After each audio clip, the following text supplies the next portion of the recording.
terang yang muncul ketika ya barangkali yang paling merasa terang itu ya si perempuan ini. Celing, nyala, dan Ayat 20 Pak Pendeta, kata-kata itu dikatakan Yesus dekat perbendaharaan waktu ia mengajar dalam bait Allah. Ini pengajaran Yesus terang dunia ini disampaikan karena eksplisit ya di ayat 20 dikatakan dekat perbendaharaan waktu ia mengajar dalam bait Allah. Ada hal yang mau disampaikan lewat gambaran lokasi ini? Kita nggak bisa maksimal, jadi Yesus nggak bisa kan. Ya sudah, Yesus itu cuma satu itu aja. Yang bisa full. Nah kita apa? Optimal. Itu teleos.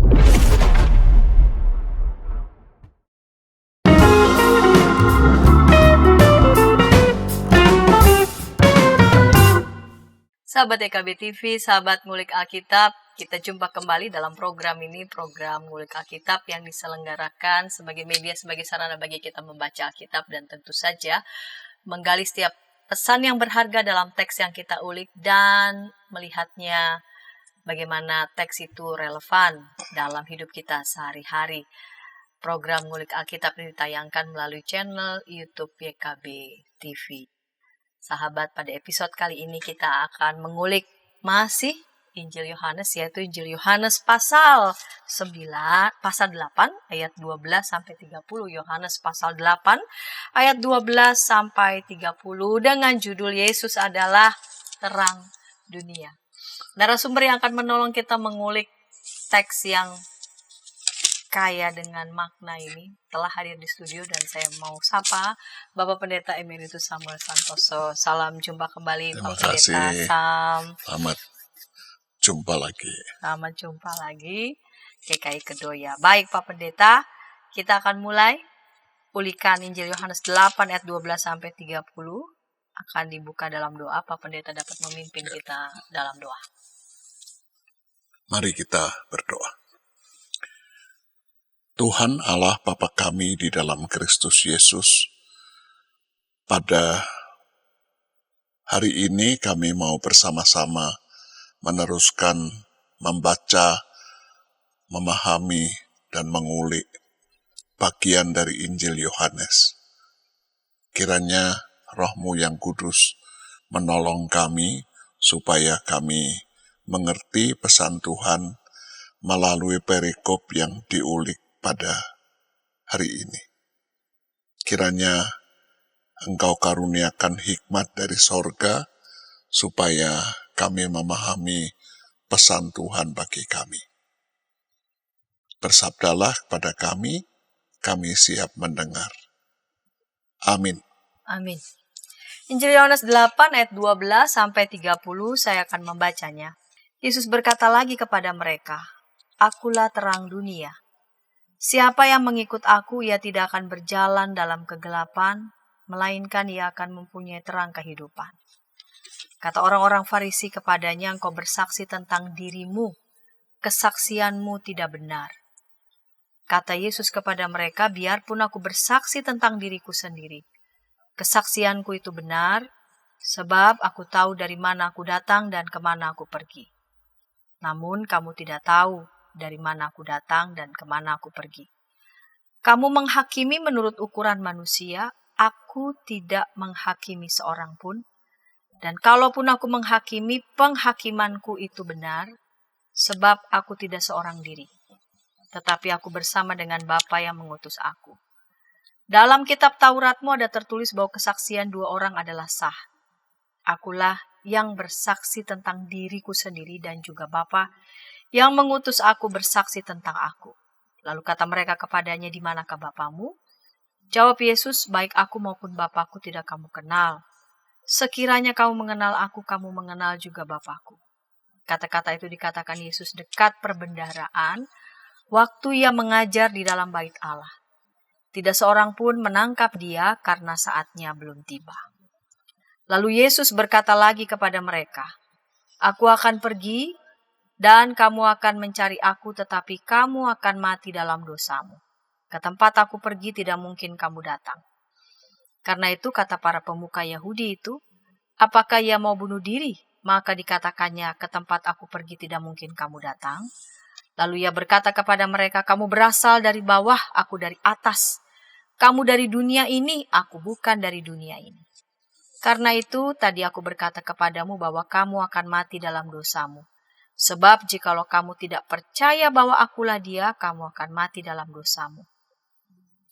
Lalu kata mereka kepadanya, siapakah engkau? Jawab Yesus kepada mereka, apa yang telah kukatakan kepadamu sejak semula? Banyak yang harus kukatakan dan kuhakimi tentang kamu. Tetapi Dia yang mengutus aku adalah benar, dan apa yang kudengar dari Dia, itulah yang kukatakan kepada dunia. Mereka tidak mengerti bahwa Ia berbicara kepada mereka tentang Bapa. Maka kata Yesus, apabila kamu telah meninggikan Anak Manusia, barulah kamu tahu bahwa akulah Dia, dan bahwa aku tidak berbuat apa-apa dari diriku sendiri, tetapi aku berbicara tentang hal-hal sebagaimana diajarkan Bapa kepadaku. Ia yang telah mengutus aku menyertai aku, Ia tidak membiarkan aku sendiri, sebab aku senantiasa melakukan apa yang berkenan kepadanya. Setelah Ia mengatakan semuanya itu, banyak orang percaya kepadanya. Baik, Pak Pendeta. Ini udah masuk Injil Yohanes pasal 8. Biasanya, terlebih lagi di episode sebelumnya, itu kan tentang perempuan yang berzina. Sebelumnya lagi ada kisah tentang Yesus pergi ke Yerusalem untuk hari raya Pondok Daun. Ada lagi tentang air hidup, percakapan dengan Nikodemus, perkawinan di Kana. Lalu kemudian Yesus memberi makan 5.000 orang. Dan biasanya habis dari peristiwa-peristiwa itu Yesus memberikan pengajaran yang panjang. Kali ini tidak ada itu kisah dia di mana, berhadapan dengan peristiwa seperti apa, tapi langsung dengan perikop pengajaran. Bolehkah Pak Pendeta memberikan gambaran? Ini Yesus berbicara tentang Yesus terang dunia. Ini kaitannya dalam hal apa, pada peristiwa apa? Ya, kelihatannya abstrak sekali ya. Tiba-tiba begitu. Jadi, saudara sekalian dan Bu Santi, memang ini atau karena penggalannya yang keliru, Pak ya. Jadi kan perikopnya ini kan dipenggal dari pasal 8 ayat 2 yang cerita tentang perempuan yang ditangkap berzina. Ya. Lalu dibikin perikop yang lain, yang beda. Memang ini rasanya seperti bukan dari Injil Yohanes yang tadi Bu Santi mengatakan khas sekali itu.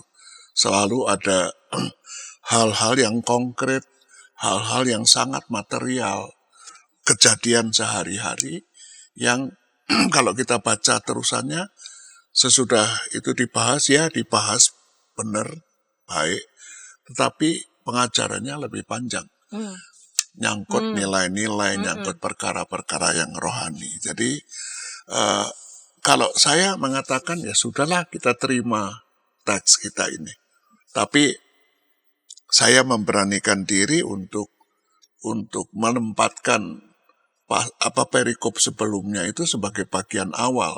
Seperti pada bagian-bagian yang lain. Ya minta maaf sama LHI barangkali ya. Karena saya langgar ini. Jadi kalau begitu trigger untuk Yesus terang dunia itu justru cerita tentang bagaimana dia menyelamatkan seorang perempuan yang berzina itu. Ya. Memang kalau lihat fungsinya jadi beda. Tapi barangkali itu kekhasan juga ya. Jadi Tuhan Yesus bisa saja melihat sesuatu dari sisi lain juga untuk barang yang sebetulnya mengancam dia sekali itu. Perempuan berzina ini dibawa ke dia kan tujuan utamanya bukan perempuan ini sendiri sebetulnya. Tujuannya kan mau menjatuhkan Yesus. Kalau Yesus mengatakan, lakukan sesuai sama hukum Tauratmu, dibunuh. Tapi kalau Yesus mengatakan begitu, orang yang tidak suka kepada dia juga mengatakan katanya kamu sahabat orang berdosa. Jadi bingung ini. Tetapi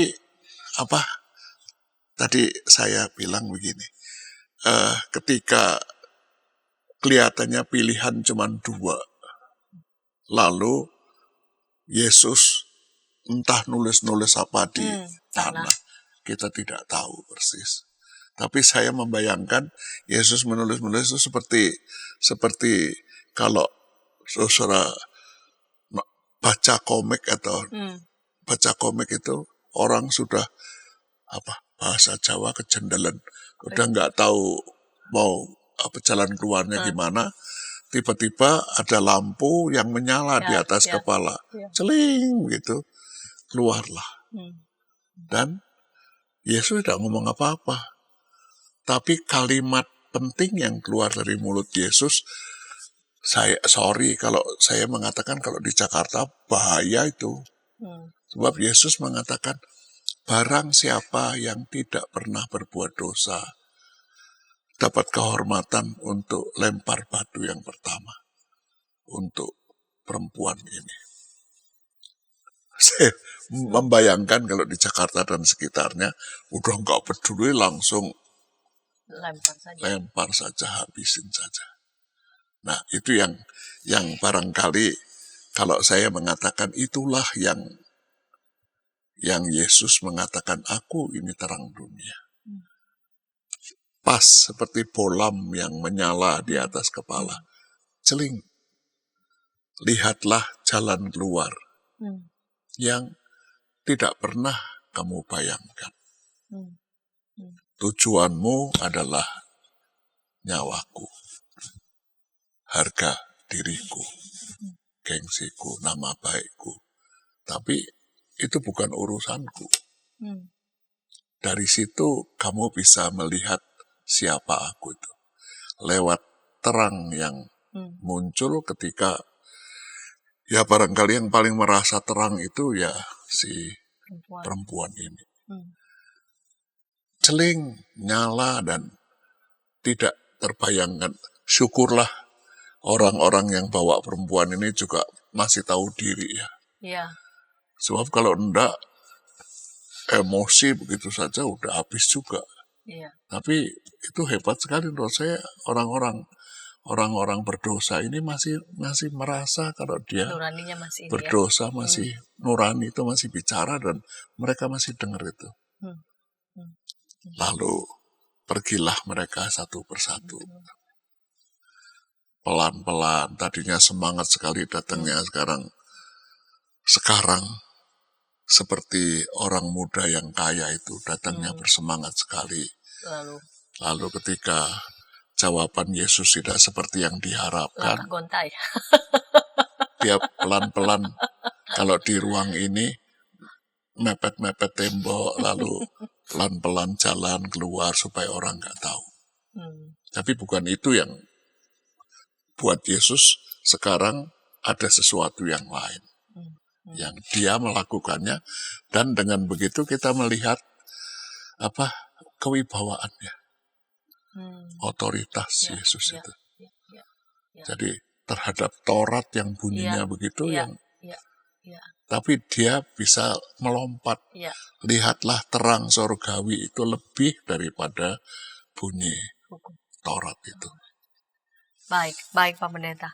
Ini menarik ya, kita sudah diberikan gambaran konteks di awal, dan di segmen kedua kita akan melihat teks ini sendiri. Bagaimana Yesus menjelaskan tentang dirinya terang dunia. Namun sebelumnya kita dengarkan pesan-pesan berikut ini.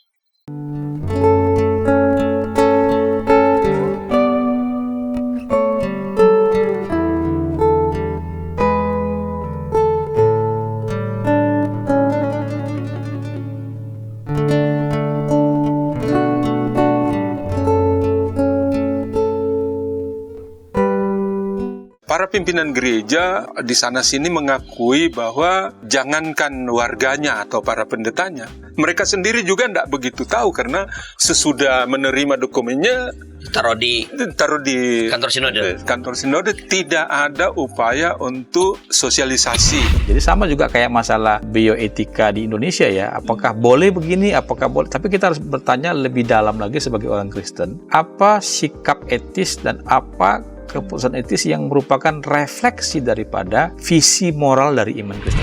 Hadirkan Tuhan sebagai sahabat, bukan hanya sebagai majikan yang di atas atau hakim. Hadirkan Tuhan sebagai sahabat kita juga, yang mau mendengar, mau meraih, yang kamu bisa seadanya dengan dia, yang kamu bisa nikmati kehadirannya. Kalau gereja bisa lakukan itu, apapun alirannya, saya kira Gen Z akan merasa ini rumah. Ternyata masih banyak komunitas kita yang tanpa sadar budaya hierarkis di dunia itu dibawa masuk ke gereja. Bagaimana sikap majelis, sikap anggota jemaat terhadap sapam gereja, terhadap pekerja gereja, itu kita kadang-kala tidak memperlakukannya sebagai sahabat, tapi ya pesuruh aja yang ya udahlah.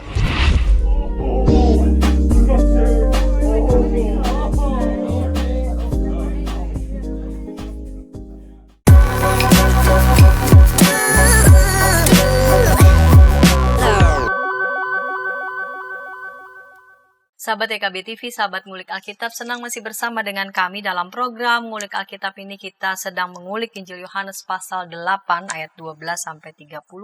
Yesus adalah terang dunia dengan narasumber Bapak Pendeta Emeritus Samuel Santoso.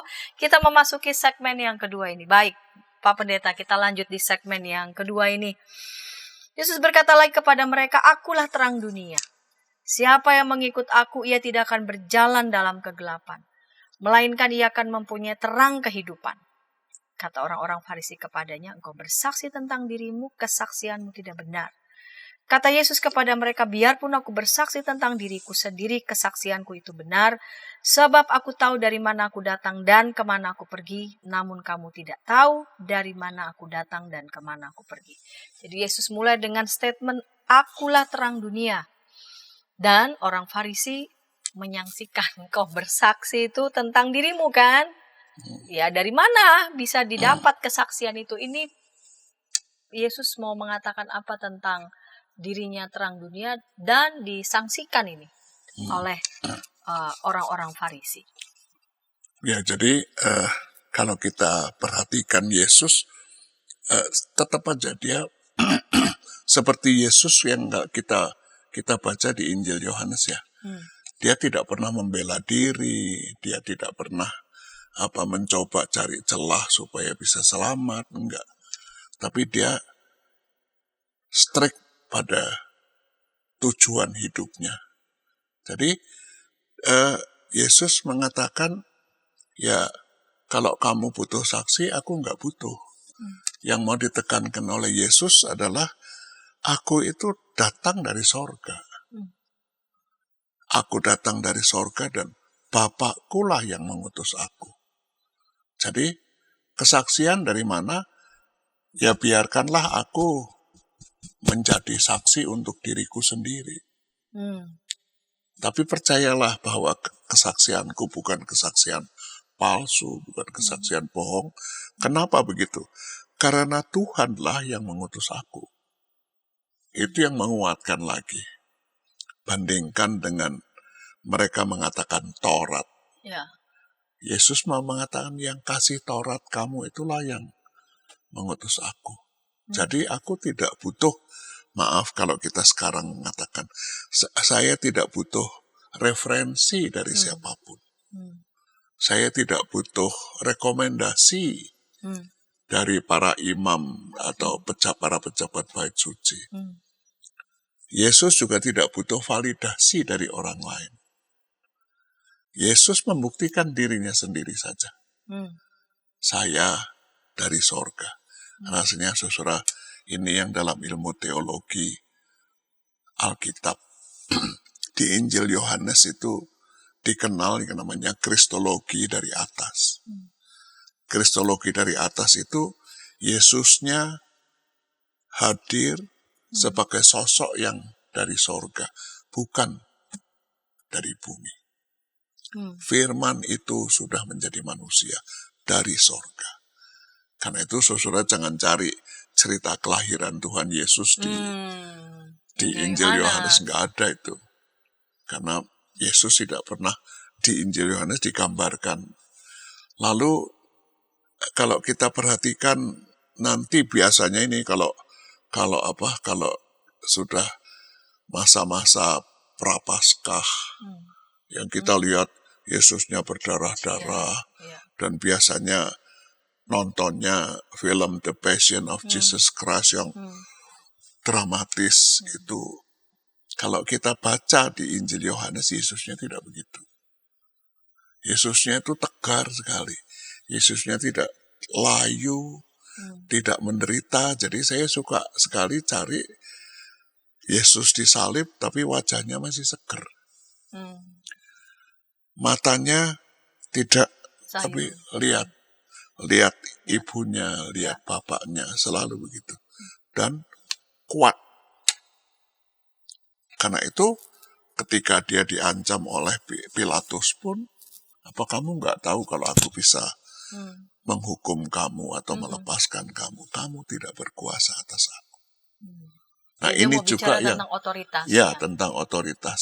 Ini juga kepada orang Farisi, dia cuma mau mengatakan kamu kenal hukum Taurat, tahu banyak tentang aturan-aturan itu.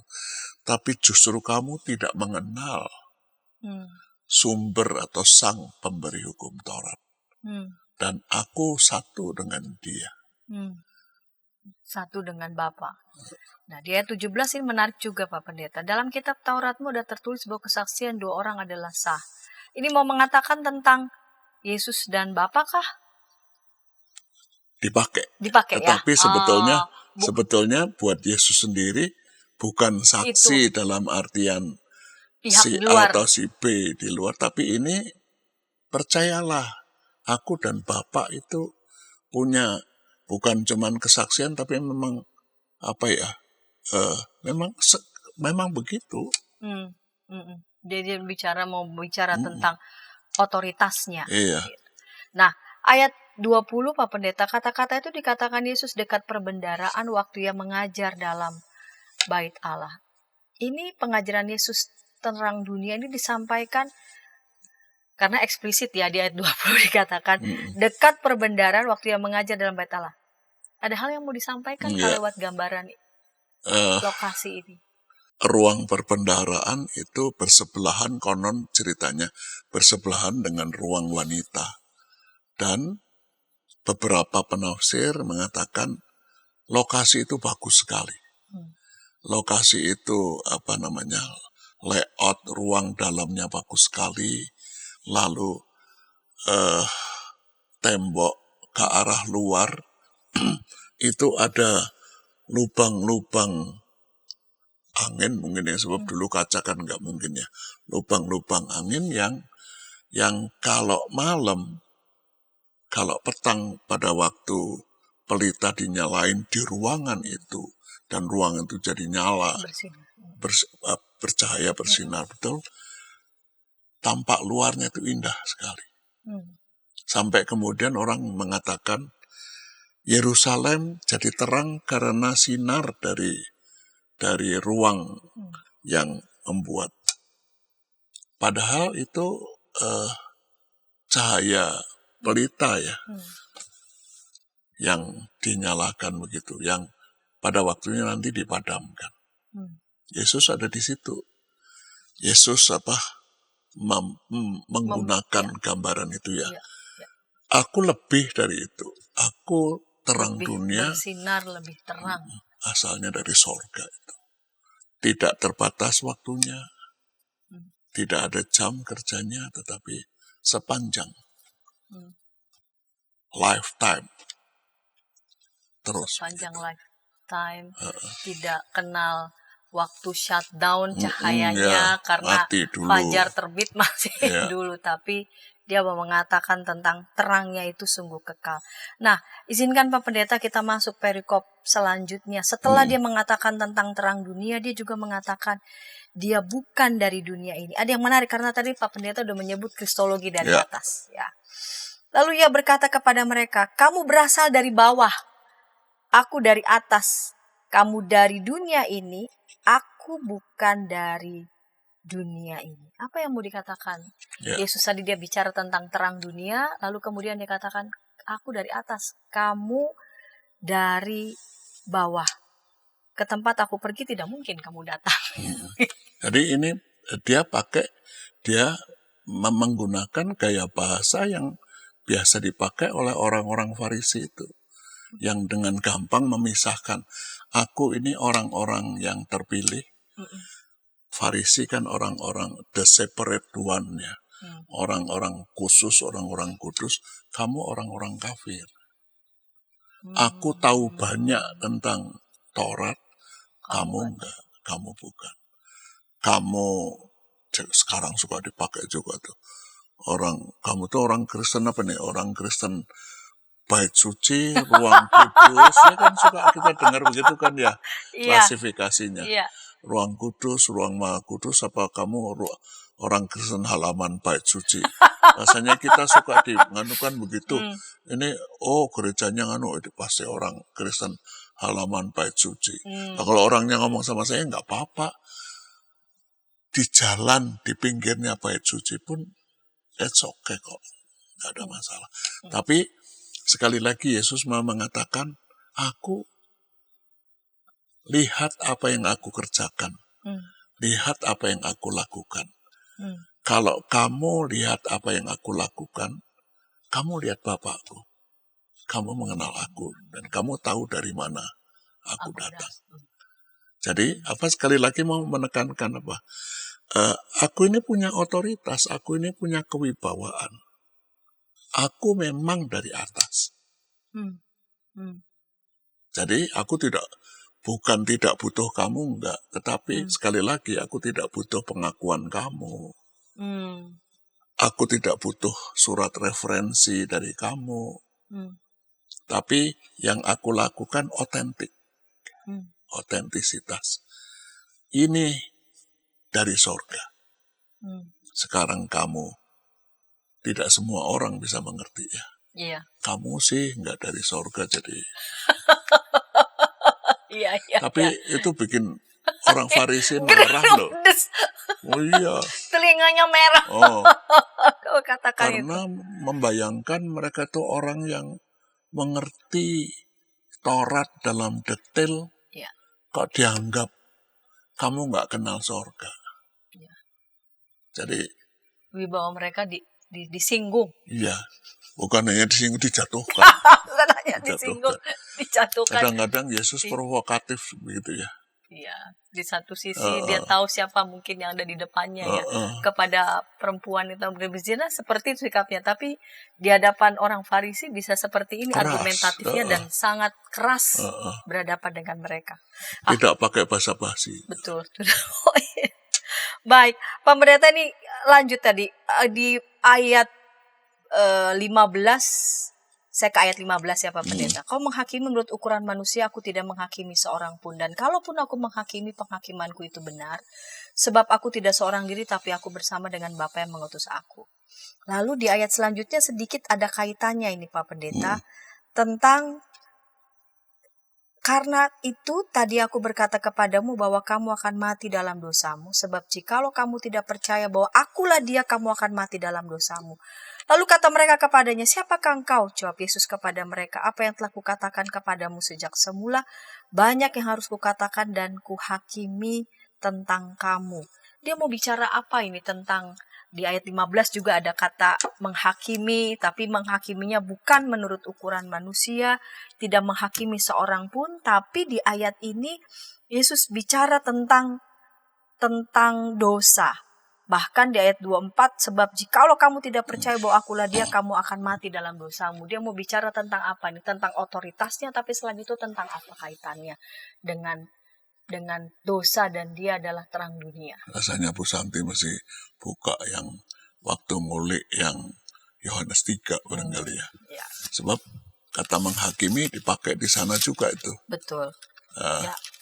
Aku bukan datang untuk menghakimi, melainkan untuk Supaya dunia menyelamatkan, diselamatkan bukan melalui dia. menghakimi. Jadi, saudara, saya suka apa? Kita sama-sama suka ya Yohanes 3 ayat 16. Pasti hafal mati. Tapi kalau saudara ditanya ayat 17-nya bunyinya apa? Belum tentu kita hafal.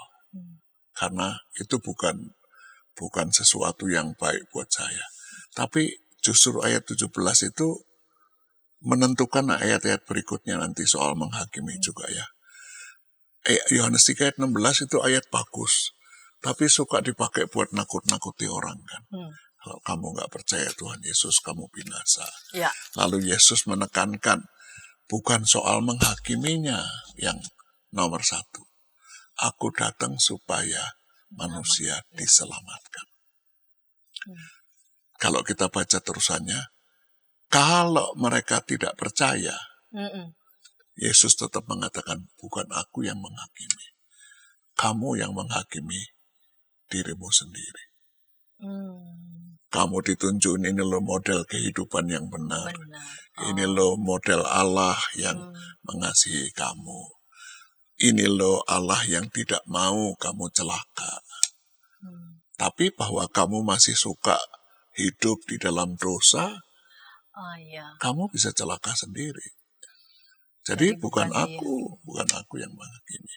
Kalaupun aku yang menghakimi, penghakimanku itu pasti murni. Pasti benar. Pasti benar. Bukan menurut ukuran manusia yang pada pasal sebelumnya itu ditunjukkan, ditampakkan ya Pak Pendeta. Yang kalau kamu mau menghakimi boleh. Yang tidak pernah berbuat dosa silahkan. Itu menurut saya, kencang banget. Emang kamu tuh siapa?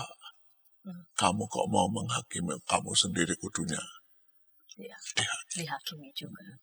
Bahkan yang punya otoritas saja tidak melakukan seperti itu. Baik Pak Pendeta, kita akan menuju sebentar lagi segmen ketiga, melihat relevansinya ini untuk kehidupan kita sehari-hari. Namun sebelumnya kita dengarkan pesan-pesan berikut ini.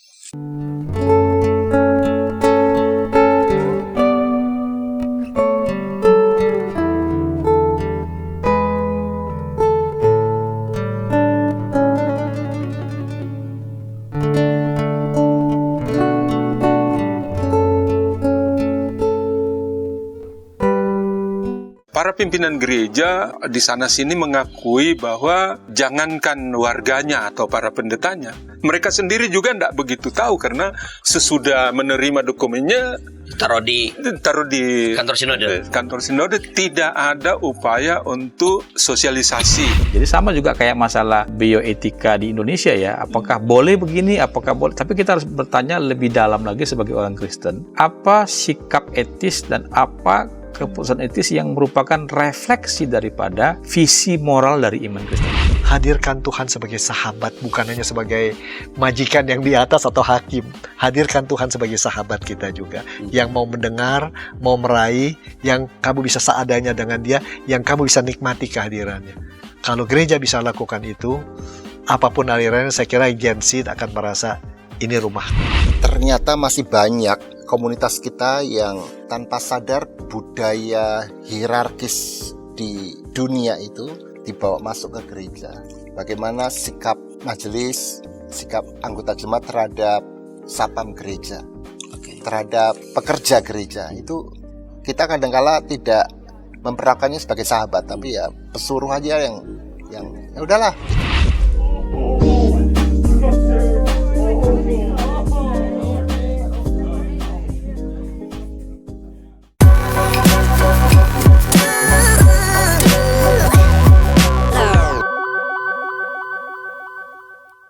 Sahabat EKB TV, sahabat Ngulik Alkitab, senang masih bersama dengan kami dalam program ini, program Ngulik Alkitab. Kita sedang mengulik Injil Yohanes pasal 8 ayat 12 sampai 30.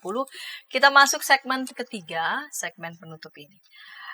Pak Pendeta, di segmen ketiga ini apa relevansinya untuk kita nih di era ini dengan pengajaran yang ditampilkan lewat Injil Yohanes, Yesus adalah terang dunia. Dia tidak menghakimi, justru yang menyelamatkan dunia ini melalui dia. Gurauan tentang profesor itu kan, kalau barang gampang jadi sulit itu profesor katanya ya. Padahal menurut saya orang yang benar-benar cerdas itu barang yang sulit dibikin jadi lebih mudah dimengerti ya. Saya selalu ingat almarhum Pendeta Eka Dharma Putra itu salah satu yang bisa menyederhanakan hal yang rumit, pelik menjadi konkret. Nah, menurut saya dia ikut Tuhan Yesus itu. Kita tidak mau berfilsafah tentang terang dunia itu, pos itu apa lalu. Ya, boleh kalau memang kuliah filsafat sesekali boleh dibahas. Tapi ketika bicara di muka rakyat banyak, Yesus mengatakan, kalau kamu nggak percaya sama aku, nggak apa-apa. Kalau kamu percaya kepada aku, kamu percaya kepada Bapakku. Sebab Bapak dan aku itu satu. Tapi kalau kamu nggak percaya juga, percayalah kepada pekerjaanku. Sederhana sekali ya. Percayalah pada pekerjaanku. Percaya kepada kesungguhan hatinya, percaya kepada kesukacitaannya, percaya kepada niat maunya baik. Percayalah itu. Sebab di yang begitu itulah aku dan Bapa ada. Ya. Itu. Jadi, saudara, saya mengutip satu lagu anak-anak ini. Sebetulnya yang pintar nyanyi malah Bu Santi. Tapi biarlah sekali ini saya yang nyanyi dengan suara yang sember ya. Supaya saya tidak usah diundang rekaman. Lagunya itu sederhana sekali. Yesus menginginkan daku bersinar paginya.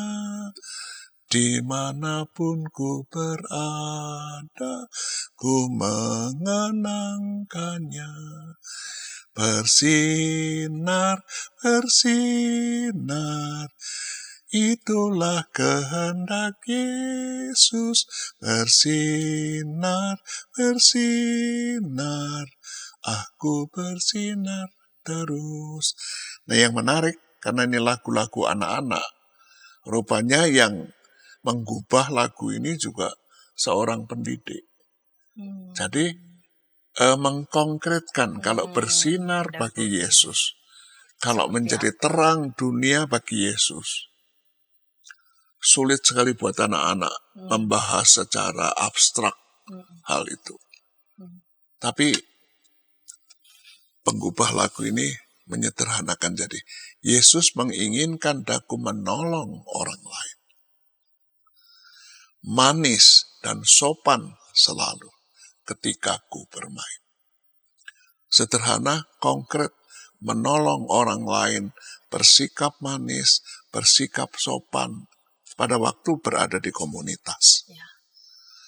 Kumohon Yesus menolong, menjaga hatiku agar bersih dan aura yang keluar dari hidupku, aura yang positif, yang membuat orang sejahtera. Sangat-sangat sederhana, sangat konkret, sangat mendarat. Kita tidak bisa menolak hal ini. Kita bisa membahas sampai capek terang dunia itu apa. Tetapi Tuhan Yesus mau mengatakan, kalau kamu mau lihat terang dunia, lihat aku. Betapa enaknya kita ya. Seorang teman agamanya lain, Muslim, dia bilang begini sama saya, teman SMA. Sam, kalau kami memvisualkan Nabi nggak boleh. Itu haram, sangat dilarang. Kamu nggak keberatan ya? Kalau Tuhan kamu, Yesus kok dibikin gambar, dibikin patung. Saya bilang enggak, digambarkan jadi manusia, sebab bagi kami itu justru membuat kami jadi mudah mengenal Allah. Tidak abstrak lagi, tidak usah pakai imajinasi.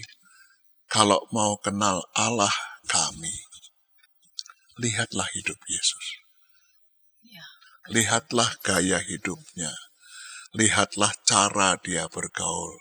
Ya tidak usah lihat jenggotnya ya. Apa Yesus pakai jenggot juga kita nggak tahu. Tapi lihatlah karakternya. Itu semua sebetulnya menolong kita untuk melihat sosok surgawi dalam bentuk yang duniawi itu. Terang yang begitu terang, tetapi menjadi terang yang sangat sederhana. Sederhana, tapi pengaruhnya 2000 tahun masih terus ya. Rasanya itu hebatnya Yesus. Saya mau menyanyi lagu tadi supaya jadi nyanyian kita, ya. Nyanyian kita. Aku pun ingin bersinar dan melayaninya hingga di sorga ku hidup senang bersamanya. Jadi memang bukan di sini tujuan akhirnya. Tujuan akhirnya di sana. Begitu Bu Santi. Kalaupun sinar kita juga kan berkelap-kelip kayaknya ya Pak.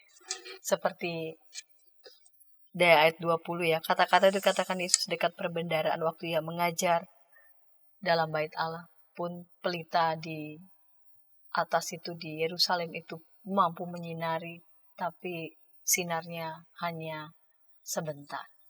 Berarti kalaupun kita ada muncul katakanlah sinar dari dalam diri, itu pancaran dari sinar Kristus yang sudah lebih dulu menyinari kita. Berarti kalau kita tidak percaya pada pribadinya, pun pekerjaan-pekerjaannya sulit bagi kita juga memancarkan sinar. Jadi begitu. Iya Ya kan? betul. Jadi itu bukan Tuhan yang menghukum, kamu yang milih. Ya. Iya. Kamu mau hidupmu mau berguna, hidupmu mendatangkan sejahtera untuk dunia ini, hidupmu akan bermanfaat, hidup kekal kan itu ya. Iya. Ya kalau kamu celaka itu bukan aku yang menghukum kamu. Meskipun kalau mau menghukum aku bisa. Tapi kamu memilih hukumanmu sendiri. Jadi pada prinsipnya Tuhan nggak mau kamu celaka begitu. Jadi jangan pernah mengatakan, oh ini Tuhan yang. Nah, kalau kamu sudah berusaha bersungguh-sungguh, role model kita Yesus, pasti nggak bisa ya. Kenapa Yesus bisa? Ya Yesus kan Tuhan. Yesus kan Allah, dia pasti bisa. Kalau kita, enggak, kita kan manusia. Darah, daging, keringat, penuh dengan cacat, celah, aib, noda, dosa, kekurangan, kelemahan, harap, malu. Begitu kan saudara ya. Saya hafal, saya biasa begitu rupanya. Jadi, jangan tekankan soal kamu celakanya, sebab Yesus optimis sekali. Optimis sekali ya. Optimis sekali. Mungkin terlalu optimis ya. Iya. Jadi kamu bisa kok. Kenapa bisa? Karena Allah mengasihi kamu. Itu tekanan. Karena Allah menghargai kamu. Iya. Karena Allah menghormati kamu. Itu. Kamu tuh penting di muka Allah. Jadi bukan pertama kali kita itu bisa jatuh, iyalah. Oh, itu menarik ya. Jadi pertama Allah itu menganggap kita tuh penting. Penting. Allah mengasihi kita, Allah menghargai kita. Menghormati kita. Dan caranya menghormati kita jadi sama seperti kita. Luar biasa. Apa enggak? Dan itu kelihatan dari surat Ibrani ya. Ibrani 4 ayat 15 mengatakan, dalam segala hal imam besar yang kita punyai itu merasakan semua kelemahan kita. Semua. Dan kata yang dipakai itu kata simpati. Bukan empati. Simpatis saja. Jadi aku Benar-benar masuk. masuk. Pembedanya cuma satu. Dia tidak berdosa. Itu aja. Jadi kalau lihat dari itu kan kelihatan, wah saya itu brengsek banget, tetapi kok dia mau menjadi seperti saya. Itu kan sebetulnya kalau orang normal kudunya, waduh. Sangat-sangat justru malah terhormat ya. Iya. Sehingga dia ingin supaya kita pun ikut makin hari menjadi makin serupa dengannya. Saking dia menghormati kita, menghargai kita, menilai kita begitu tinggi, mengasihi kita. Tidak ingin menghakimi kita, ingin menyelamatkan kita. Padahal kalau mau membunuh kita gampang ya. Iya, dia punya Mati. selesai ya. Tapi bukan itu. Itu karena itulah dia Tuhan. Kalau kita nggak bisa, karena kita darah daging keringat penuh dengan cacat, celah, aib, noda, dosa, kekurangan, Harap malu. harap malu. Baik Pak Pendeta, ini kita ditolong. Yesus adalah terang dunia. Ya. Karena dia itu sungguh menghargai kita, menghormati kita. Dia ingin supaya kita pun bersinar dan melayaninya hingga di sorga kita hidup senang bersamanya. Ada satu kata dalam bahasa Yunani, kata yang diterjemahkan dengan sempurna. Hendaklah kamu sempurna seperti Bapamu di sorga sempurna. Nah, kata sempurna itu kalau kita membayangkan diterjemahkan sempurna, itu kan seperti bulan yang bulat. Penuh. Ya, bulan penuh itu. Atau kalau saudara sukanya mobil, itu nggak ada baretnya, nggak ada, mulus sekali. Tapi ternyata kata yang diterjemahkan sempurna itu teleos. Telos atau teleos.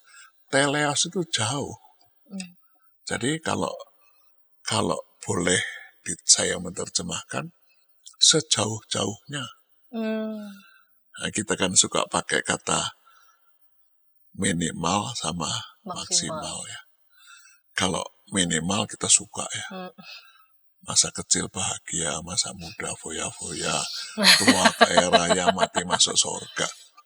Tapi itu adanya cuma di joker atau dagadu, kaos, enggak ada. Tapi Tuhan enggak begitu. Kita enggak bisa maksimal, jadi Yesus enggak bisa kan. Ya sudah, Yesus itu cuma satu itu aja. Yang bisa full. Nah kita apa? Optimal. Itu teleos. Kalau begitu optimal kita sama apa enggak? Enggak sama. Beda-beda. Samanya cuman tujuannya sama Yesus. Kalau kita berada di track itu, Yesus pinginnya kita melakukannya optimal, sejauh-jauhnya, mengejar, berlari-lari terus. Seperti Rasul Paulus bilang ya. Jatuh bangun lagi.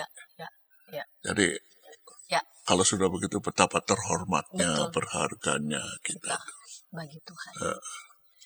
Ya, ketika tayangan ini boleh memberkati sahabat dapat membagikannya kepada sebanyak mungkin orang dan dapat menekan tombol like maupun subscribe sehingga boleh mendapatkan update dari tayangan YKB TV.